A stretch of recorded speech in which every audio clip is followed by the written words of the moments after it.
There we go. Okay, let's go ahead and get started.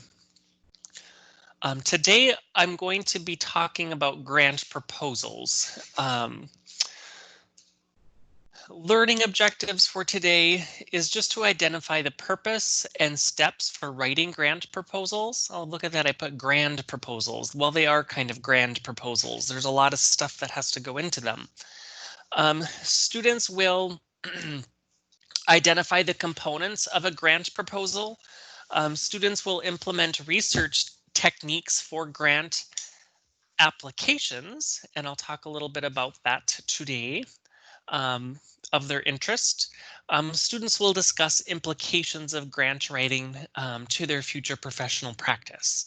And so we've always had research in the summer, and we've always had a grant assignment to be completed in the summer as part of this class. And even when I was a student, it seemed like it didn't fit. I didn't understand how it fit. Why are we looking at our research study and then now all of a sudden we're doing a different kind of research proposal? Um, and so I want to make that clear because this time when writing the lecture and with the new updated readings, it clicked for me finally after 20 years. So I want to try and convey the reason why it fits in this course.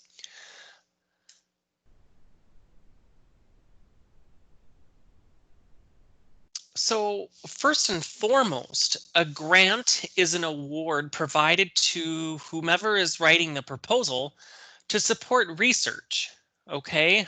Or it can be used for non-research projects. So that's where it fits, right? So sometimes we may want to, in practice, do some type of a research study. Okay, maybe we want to, maybe we're starting a program where, well, I'll just use an example, probably the only example I have from practice, but we saw a need in the community of children being obese, of overweight, and there wasn't a lot of opportunity for physical activity. The parks were dilapidated. Not a lot was happening in the community. Children weren't. You never saw children outside anymore, and so there was a need in the community to get kids moving because we saw that in the community children were getting larger and larger and were doing more sedentary types of activities. So we started a program um, called Healthy Steps, and that alone, starting a project like that, um, we received donations, private donations, and we started taking on kids. We started advertising, right? And it wasn't like a reimbursement type of a system where kids get a referral.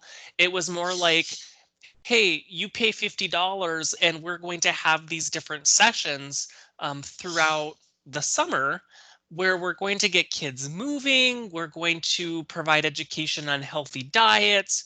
And every therapist was really excited about it. I'm talking PT, OT, speech.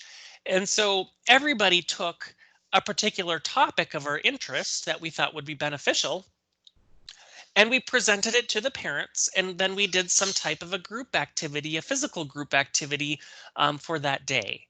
And so there were other things that went along with it, like parenting journals or parents were journaling progress. They were taking measurements and weight every week. They were writing on other activities that they were doing at home or writing in food diaries, those kinds of things. So it was a real expansive program that we were doing, and most of us therapists were volunteering for the job, right? It was a commitment for one afternoon, um, one afternoon a month was all it was. Okay, and so With that particular program, we wanted to do research. We wanted to conduct and see if those strategies made an impact on our community children. So we did all kinds of things. Like we did all kinds before we started. We did certain pre-test measures. We did, weight, body mass index. We did activity scales. We did all of those things, right? Then we followed up quite frequently um, with those retest things. Well, all of that stuff costs money. And so somebody found a grant saying, hey, if you conduct research on the activity of children who are categorized as obese, and if you can identify a particular program or particular subjects or topics that make a difference, we will give you money to publish or disseminate that research. So somebody did get that grant, which then paid for a lot of the supplies, and I guess that's my only experience that I have with grants and seeing that in practice. So it ended up being a lot of work. But after we got the grant, it actually supported a PT assistant salary. And so the PT assistant then became the organizer of this program, and we all certainly contributed to it because it was a really cool program. Um, and then some of us with master's degrees and research experience were the ones that conducted the research. Now, the grant specified that for our research purposes, we had to disseminate our findings. And there's a slide on that later on. That doesn't necessarily mean submit to a peer-reviewed journal, although at this time in my life, I really wish we would have. I think we would have certainly gotten somewhere. But at that point in our life, it merely was meeting at a community center and saying, hey, let's share the results of these programs with anybody who wants to come. And so again, that's been my experience with a grant in professional practice. Now, the hospital that I worked at that did that program actually hires a person who searches for grants to fund the hospital, and different ways to capitalize on grant money. So that's very interesting. The University of Mary has a person who will search for grants and gets grant money from the government and those kinds of things, and private sectors, to help fund the university, if and when possible. So that alone can be a profession, is a grant finder and writer. So when you go to apply for a grant, you have to submit a grant proposal, just like very similar to our research proposal. It's the same type of process. And so that's again why grants and grant proposal is plugged into this particular course. So a grant proposal is a document used to convince a funding source to support your idea. So clearly, with research and with the IRB, you have to convince the IRB that you've demonstrated, or that your research demonstrates a background and has a need, right? You're going to have to do the same with your grant proposal. You're going to have to look in the background and find a particular need. Okay, with the IRB proposal, you're going to have to explain to the IRB how your participants are going to be protected.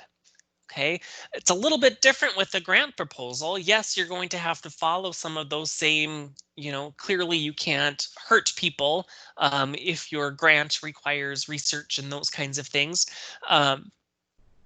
However, you have to provide a very strong and thorough argument as to why your grant proposal, why your program, why your research would help your community.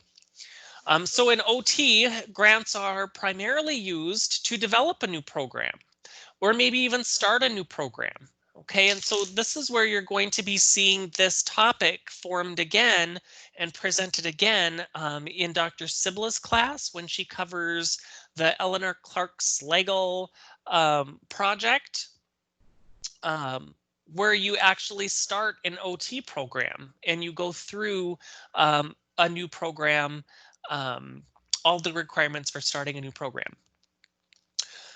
Secure resources for your program. Okay, so this might be maybe you want to start an upper extremity rehab program. Okay, and so if you get a grant to do so, you could get money in order for some of those startup costs or equipment pieces for your program. A grant are used to fill an occupational need in the community. And so this is where we saw a need in the community with decreased active participation of our youth, and we saw an increase and rise in childhood obesity. So we felt, or we filled that particular need in the community. Sometimes we want to advance knowledge through research also in practice. Or support a research agenda. So as faculty, we all have research agendas, right? That's everybody has their own topic that they're interested in, and every year they sort of build upon it. Students tweak it a little bit so it becomes hopefully a little more motivating. And so certainly if we were to review or we were to apply for grants, that may allow us more resources to use for our study. So some of you who are doing survey design, if you found any surveys that were already published, you'll find that some of those cost quite a bit of money. Or some of you that are doing maybe a Peabody developmental motor skills assessment on 50 children, well, all of those forms cost an incredible amount of money. And so if you were able to apply for a grant and secure that grant, you could use those funds to help support that research agenda. In practice, some areas that I thought I really wanted to maybe advance knowledge through research, I just didn't necessarily have the tools to try it. But you'll see that certain rehab companies, I'm thinking of Fox Rehab out on the East Coast, they actually are a rehab company, but they support their therapists in conducting clinical research. Small research, but I always see them presenting at our national conference, and they really help um, advance knowledge using their clientele to advance or to conduct research and clinical trials and those kinds of things with their interventions. So I know there's companies out there, and again, getting that grant money could really help support that. And that's kind of the focus that I want us to try and focus on, or maybe not focus on, but the reason why grants and grant proposals fit into this course is because we're doing research in this course, and a part of why we would do a grant is to support research. Okay.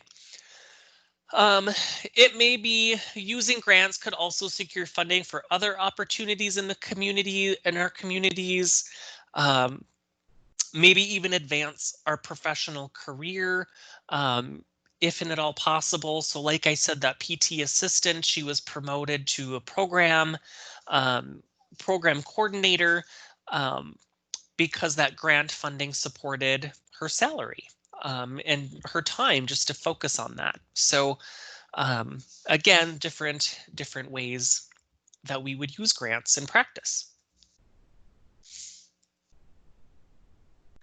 So when we write a grant proposal, the first step is to develop an idea you're passionate about.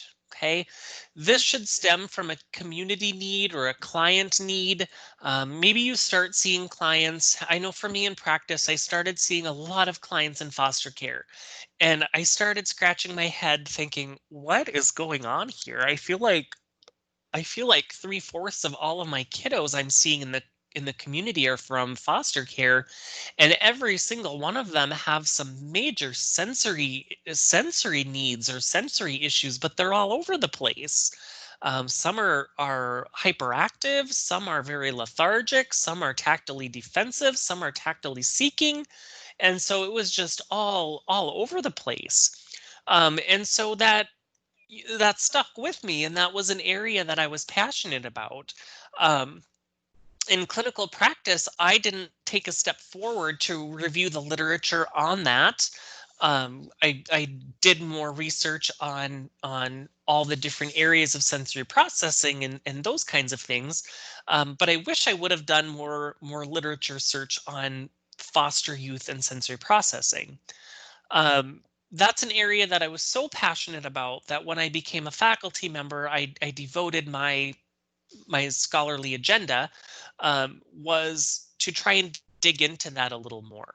And after a few years of doing that, I did get that publication with that mixed methods study. Um, so obviously it was an area I was so passionate about. And after I did that research, I actually became a foster parent. So again, kind of stuck with me.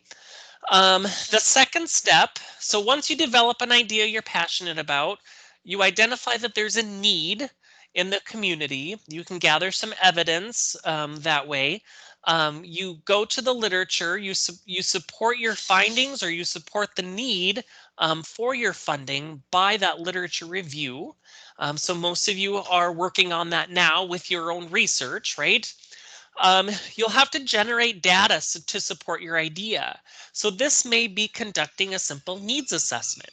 Okay, this may be doing, and I think I have a slide later on about needs assessments themselves, but it can be standardized, it can be informal, but the idea is to do some sort of evaluation to determine that there is a need for your idea. So not just looking at the literature, but going to the actual people who you want to impact and gathering data from them to justify a need. You may also be asked to obtain pilot data to demonstrate any preliminary outcomes.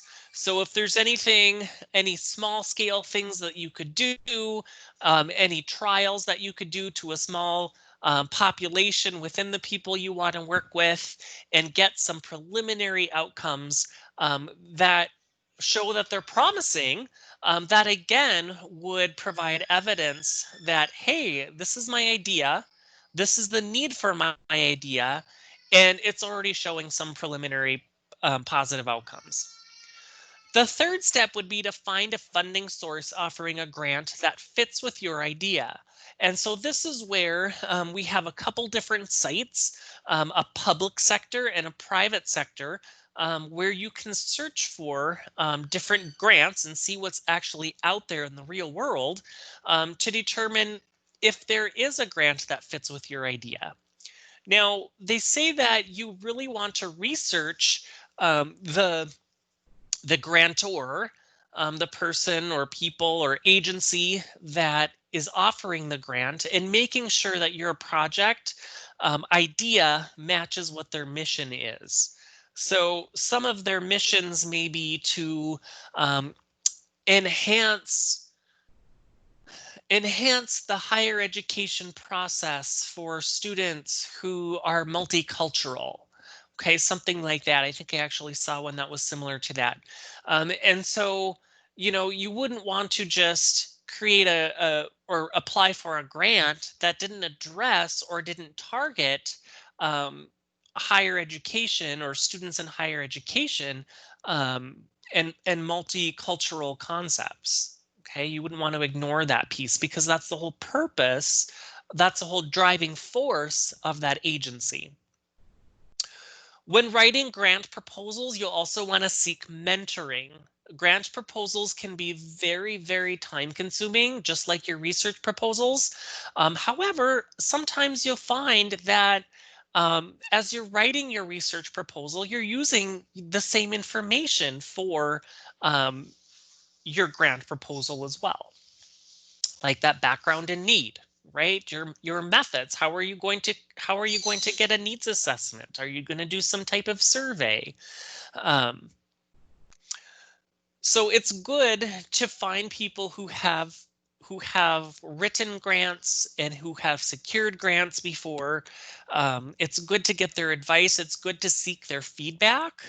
They're just used to writing to that particular caliber, and it can be um, it can be tedious. There's lots of little details in every application also.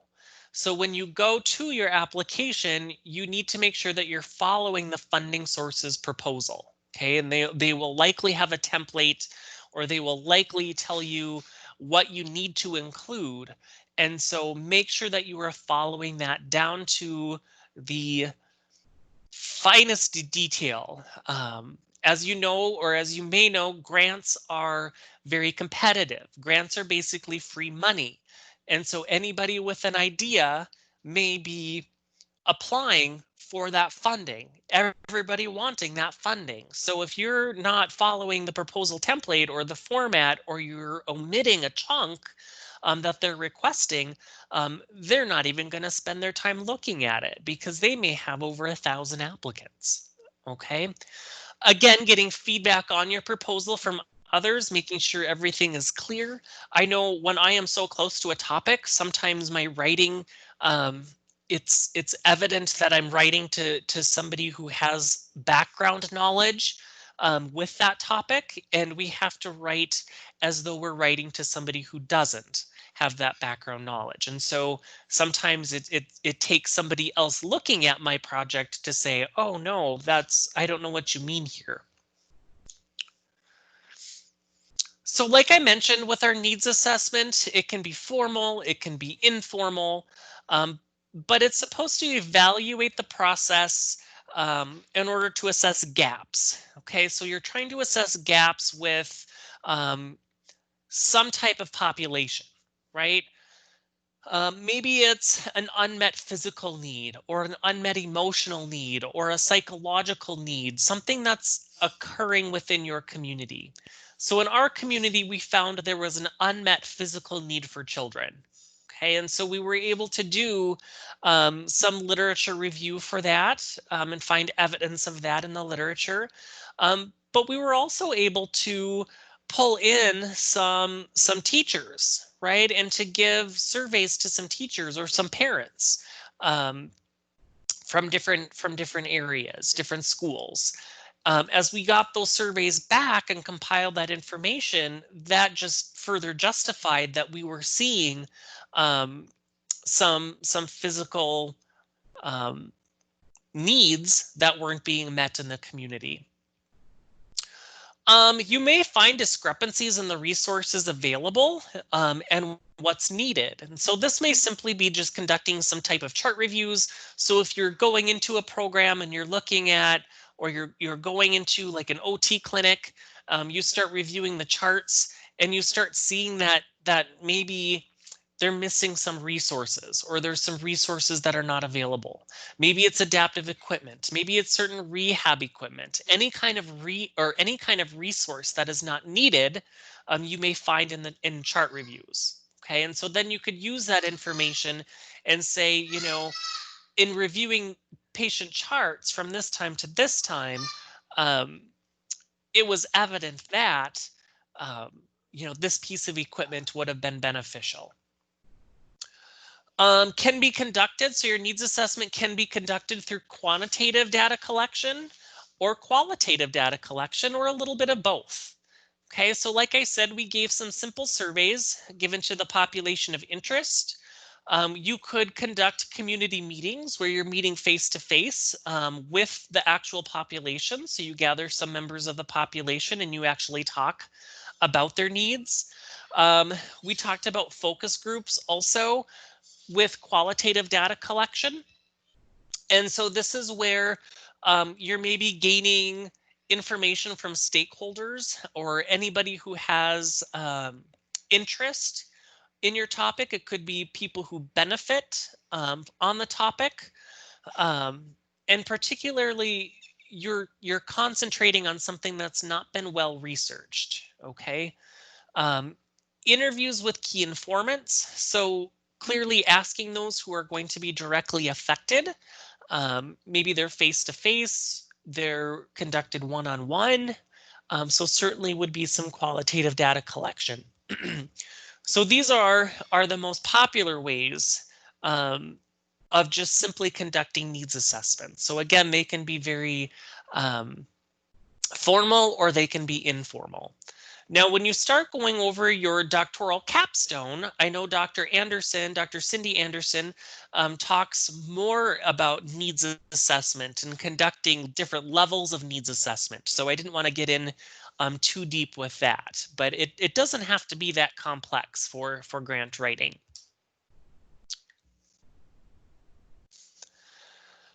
Okay, so hopefully the first section tied in why this information is in this particular course. Maybe your research preceptor could use some grant money, okay? Maybe for your guys's research. Maybe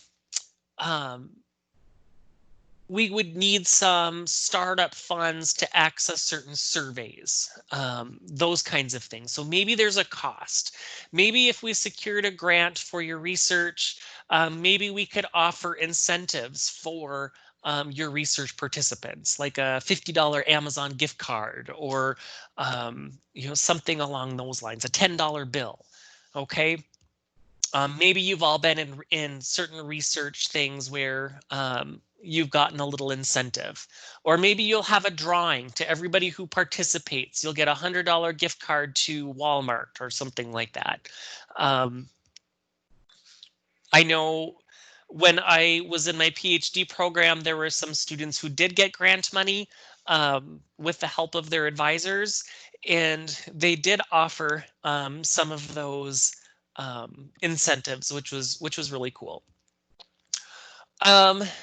So when you're looking at the second part of grant, then is first supporting research, second starting up a whole program, and so you'll want to develop a program again to fill that basic need that's missing within the community. And so your program, you'll have to create a mission statement, which should align with the funding agency and the purpose of the funding agency's program. You'll want to create goals and objectives of your program. So where are you going with your plan?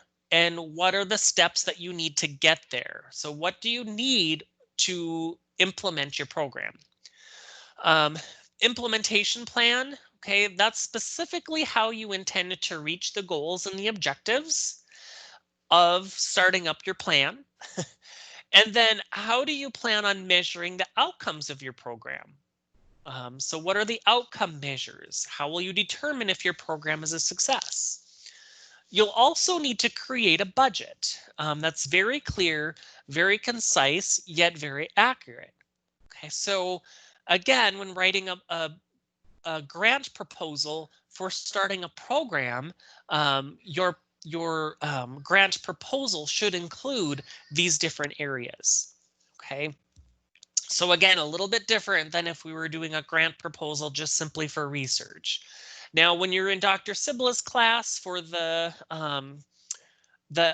Eleanor Clark Slagle assignment, which students talk so fondly about, you can use some of this information. You'll have to explore grants again, and you'll have to make sure that your program that you're developing has these different concepts. Funding sources. Okay, grantors are the people who have the money. Show me the money. They can be individual people. They can be investors or donors. They can be private or public organizations. They can be government organizations. They can be religious or educational institutions as well.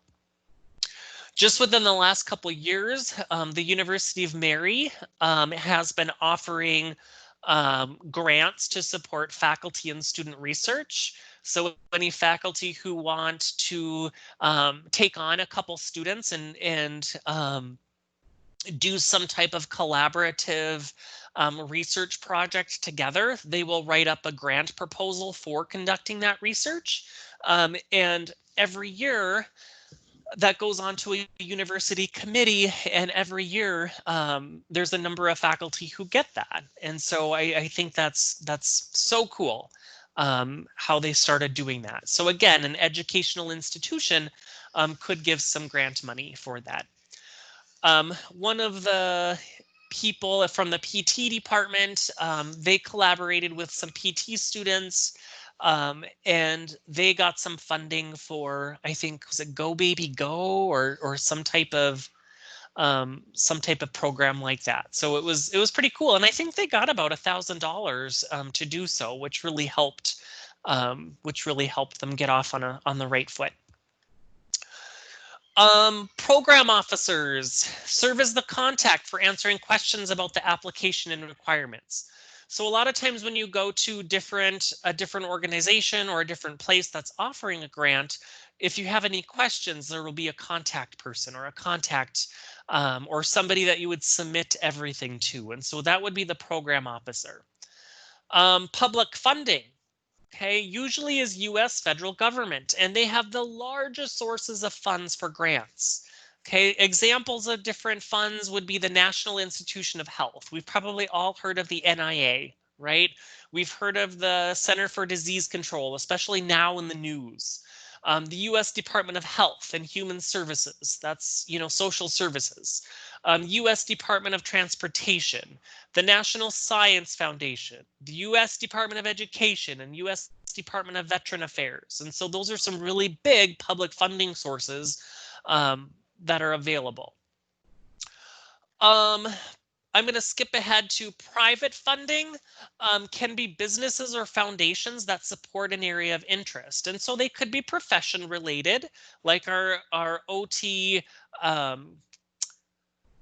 PAC. So they support and they give grants to support different program development within OT. Very, very, very, very competitive. They're always asking people to donate for them so that they can consider, or that so they can support people in the profession. Any associations relating to a condition or disease. So I'm thinking of the Arthritis Foundation. I'm thinking of the Parkinson's Association, the Alzheimer's Association. So a lot of those associations relating to a condition or disease will provide grants or offer grants to anybody who is trying to work within that population. Also, academic institutions are sometimes able to provide a funding private grants. So as part of your assignment for grants, and I'll be going over that assignment shortly here, but we're asking you to pick an area of interest to you. So if I go back to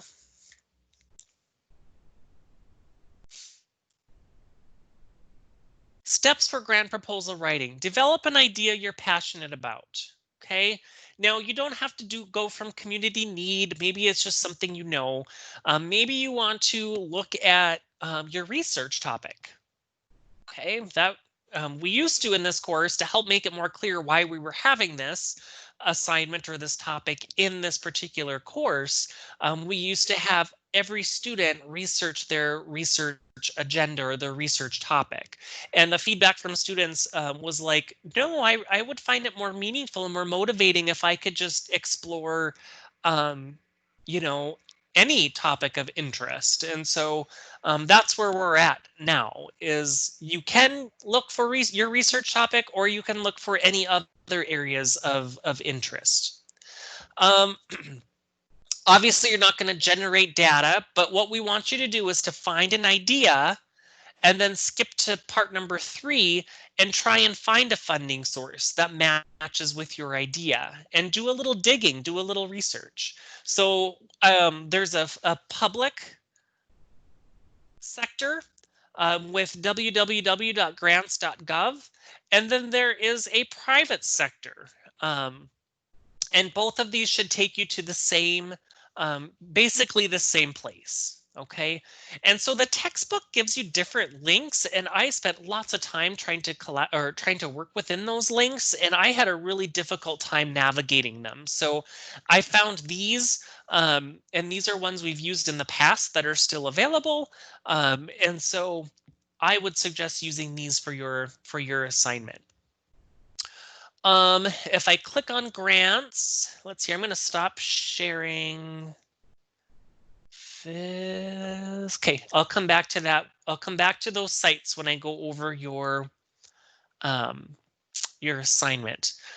So overall, when we write grant proposals, and this maybe hopefully compares nicely to your research proposals, you want to clearly communicate the need for funding. So not just the need for your program or the need for your research and that gap it's going to fill in the community, but why do you actually need the funds? Why do you want somebody to give you money to pay for that? You'll also want to clearly communicate the impact of the program or the service provided or the research, and the feasibility of the projected outcomes. And so what's the likelihood of achieving outcomes? What's the importance? What's the significance of achieving outcomes? So in the grant proposal, you'll want to likely write a cover letter, which is usually just a 1 page where you introduce yourself, you briefly explain the need, the intent of your program or your research, and the purpose of your application. So the purpose of this application is to apply for the Susan B. Scholarship Foundation. Okay. The next section should be a summary. This is where you concisely summarize the literature review. So this is basically going to be your background, your need, any needs of your needs assessment or results of your needs assessment. You may also apply some type of theoretical foundation in this particular summary. From there, you're going to have a statement of the problem, okay, or your problem statement, or the purpose statement, right, which is very similar to your research proposal.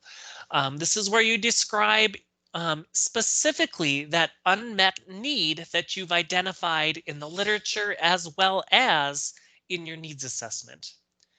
Okay, then you will have long-term outcomes of the program and short-term outcomes of the program, which help you get to those outcomes. Okay, so long-term goals, short-term goals. You guys are familiar with those.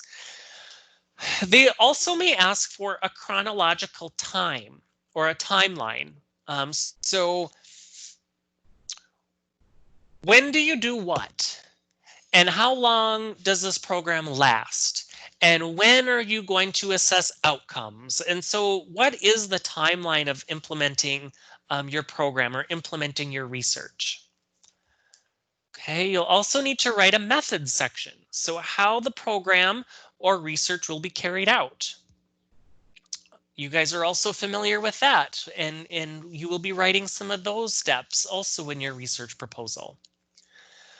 How do you plan on monitoring progress? And so what evaluative tools do you plan on using to identify that your program is making progress?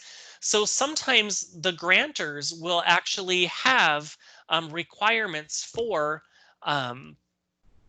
showing that you're making progress, and those reports may have to be submitted every quarter or every month or every year. It just depends on that. So there may be specifications.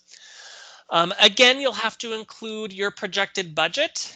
So being very thoughtful and accurate, covering both direct costs or indirect costs. Okay, and so making sure that that's very, very accurate, because if you're requesting funding, you'll want to know, are you being fully funded by the grant, or are you only being partially funded by the grant? If you underestimate okay, then you're not going to get enough, you may not get enough funds to actually cover your costs. And so you want to spend a lot of time on your budget. Dissemination, so sharing the outcomes of your program. Again, each grantor may have different ways of doing this or requirements for doing this. And so it may simply just be holding a platform and talking about the results in the program and those kinds of things. And then your overall submission. So making sure that you're following the guidelines to a T for submitting, giving yourself plenty of time, because more often than not, this process takes a lot longer than what you would expect. And then if you do get the award letter, make sure that you review it very consistently, because sometimes they don't give you the full amount of the grant. Sometimes they only give you partial amount. Okay, so if you needed the full amount and you can't secure additional funds, you may have to refuse the award, because if it's not good enough or you can't use all of it, or you need more than what they're giving you to actually do the program and you can't secure additional funding, then you'll have to turn that award letter, actually you'll have to turn it down. Okay.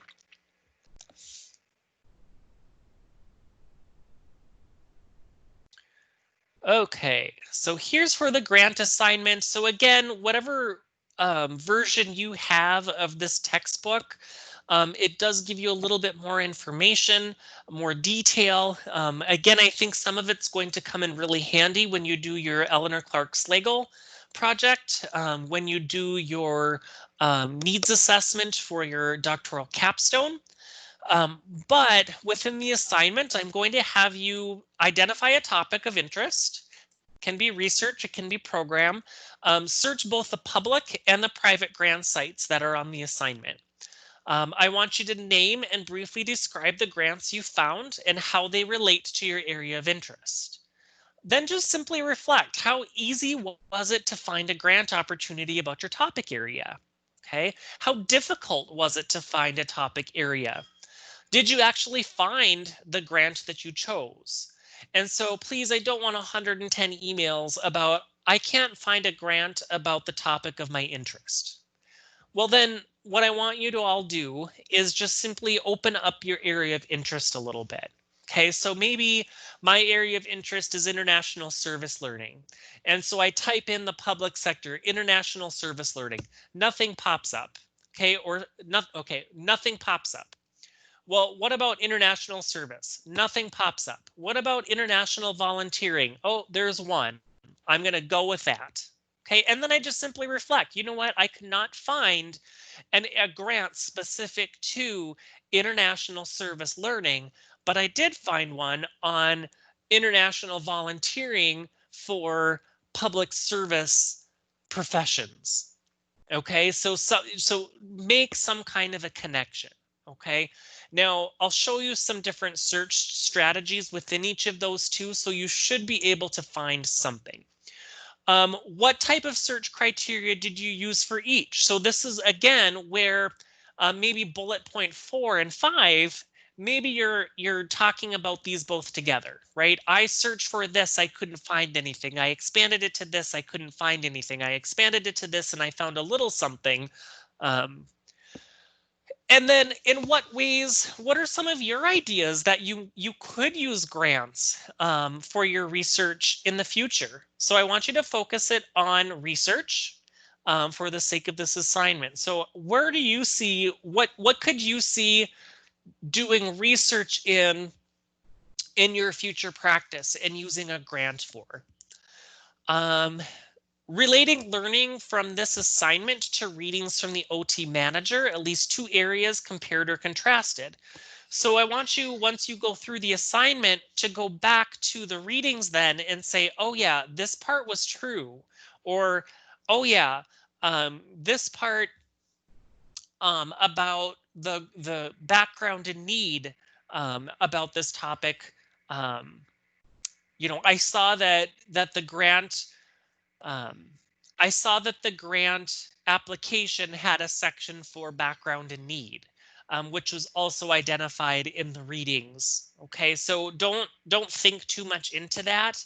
I just want you to look at that grant that you found and go back then to your readings and say, yep, that was right. Or yep, that reading identified that. Or maybe the reading didn't identify that. Maybe there's something different from your grant proposal or your grant application that wasn't identified in the reading. And so those are the things I want to hear. That helps me learn more about what grants are available also. APA format. I'm not going to be too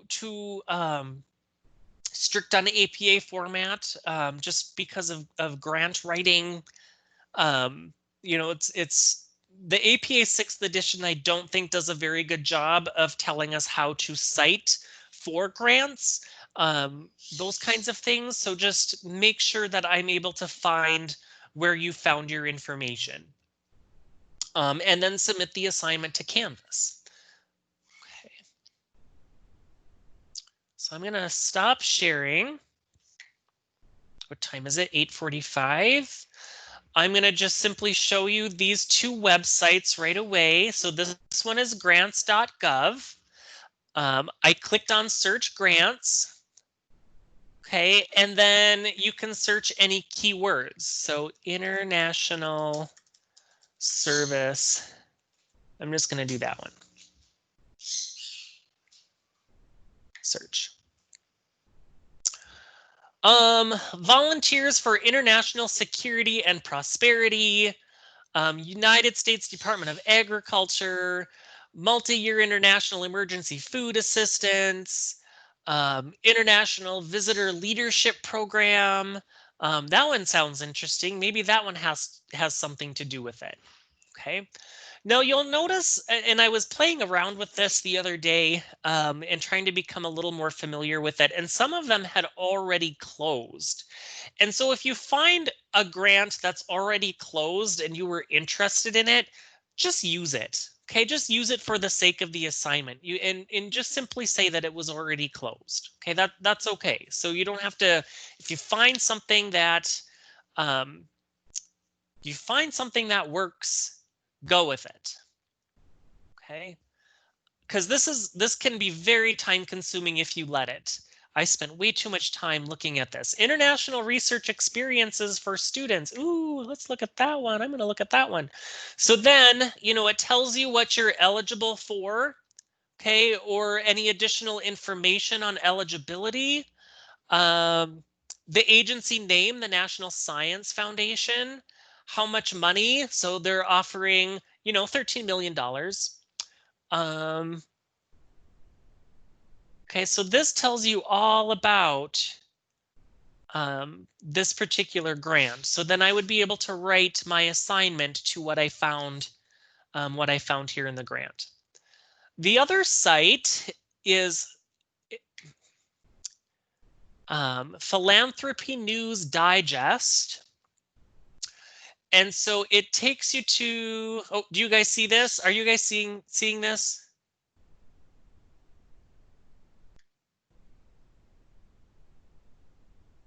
No? Did you see the grants.gov one? No, we can't see your. Oh, gosh, I'm sorry, guys. You should have stopped me. Well, that was boring.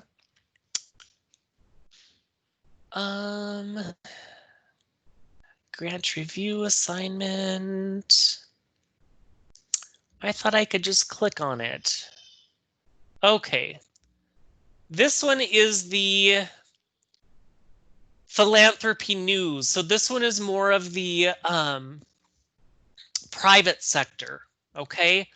So when we can search for RFPs, and for me, this one was a little bit harder to search for. Okay, so a couple ideas here. You can click on the magnifying glass and just click on, or just type in what you want to search.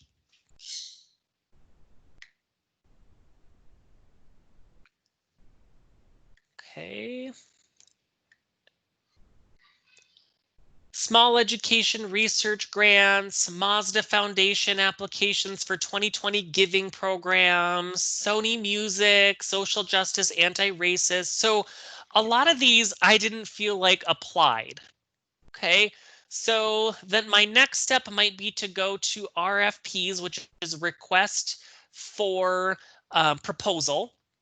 And maybe I want to narrow my search down to higher education and just see what's there. Okay. So again, request for proposals, higher education, financial education research grants. Okay, so maybe that one would be something that I could use and apply for, or use for the sake of my assignment. Okay. Now the grants.gov one, are you able to see the grants.gov one now? Oh, thank God. Okay. So I just clicked search grants. This box here, keywords, is what I clicked on.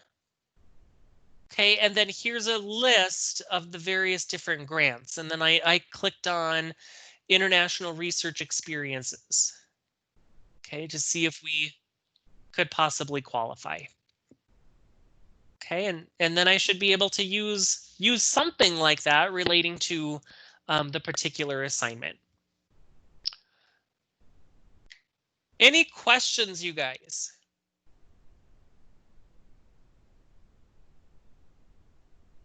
About grants, about the assignment?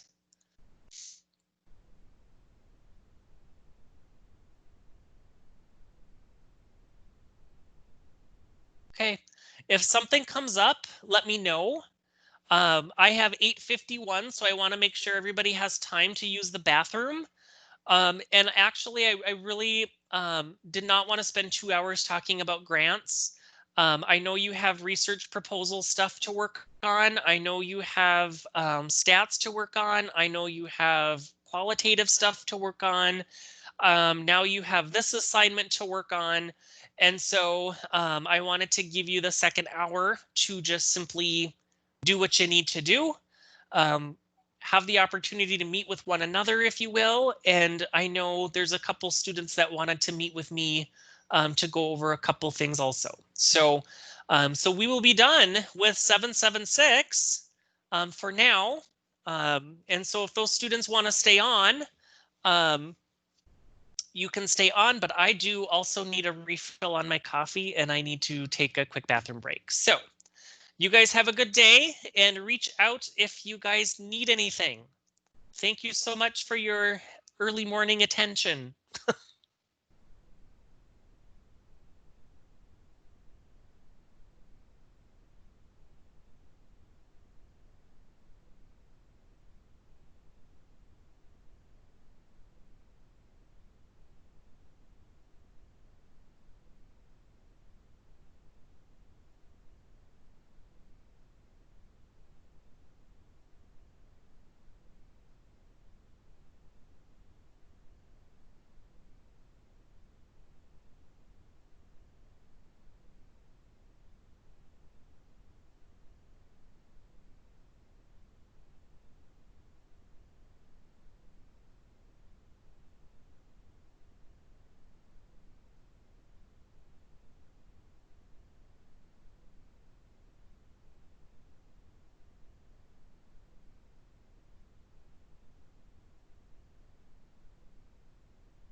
Hi, guys. Hi. How's it going? What? It's good. Good. So, there's a couple other people on, so I don't know if they want to be part of this too or not, but they can. Okay.